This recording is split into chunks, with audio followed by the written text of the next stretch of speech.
10 ఏళ్ల రాజకీయ ప్రస్థానంలో పవన్ కళ్యాణ్ గారు పదే పదే చెప్పిన మాట సమస్యల అధ్యయనం, అవినీతిపై ప్రశ్నించడం.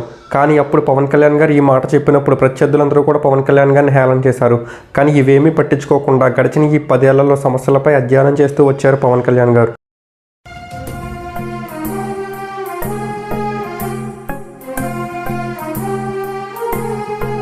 అయితే ఇటీవల పవన్ కళ్యాణ్ గారు డిప్యూటీ సీఎంగా ఛార్జ్ తీసుకున్న తర్వాత మొదట చేసిన సంతకం ఉద్యానవన శాఖను ఉపాధి హామీ పథకానికి అనుసంధానం చేయడం.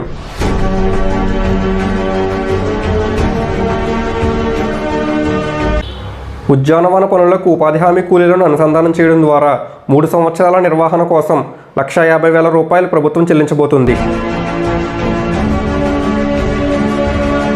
అయితే ఇప్పటి వరకు ఈ ఉపాధి హామీ కూలీలను ఊర్లలో చెరువుల్లో నుంచి పూడికి తీయడం, లేదంటే చెట్లు నాటడం, లేదంటే రోడ్ల విస్తరణ ఇటువంటి పనులకు మాత్రమే ఉపయోగించేవారు.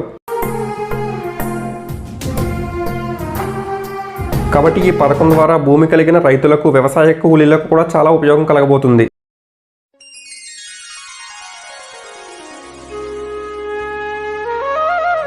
అసలు ఈ ఉపాధి హామీ పథకం ఏంటో ఇప్పుడు ఒకసారి చూద్దాం. ఈ ఉపాధి హామీ పథకాన్ని 2005వ సంవత్సరం నుంచి అమలు చేస్తున్నారు. గ్రామీణ ప్రాంతాలలో దిగువ మధ్య తరగతి, దారిద్ర్య రేఖకు దిగువ ఉన్న కుటుంబాలకు కనీస వేతనం మరియు ఉపాధి కల్పించడం ఈ పథకం యొక్క ముఖ్య ఉద్దేశం.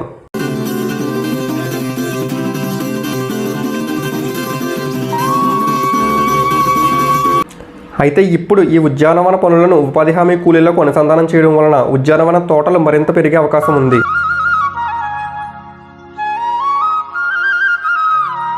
అయితే ఈ పథకంలో భాగంగా తోట నిర్వహణ నిమిత్తం డ్రిప్ పరికరాలు, ఫెర్టిలైజర్స్, మొక్కలు, విత్తనాలు కూడా సబ్సిడీ రూపంలో రైతులకు అందజేయబోతున్నారు. పవన్ కళ్యాణ్ గారు సంతకం పెట్టిన ఈ పథకం ద్వారా ఒక్క ఎన్టీఆర్ జిల్లాలోనే ఏకంగా 425 ఎకరాల ఉద్యానవన తోటలకు లబ్ధి కలగబోతుంది.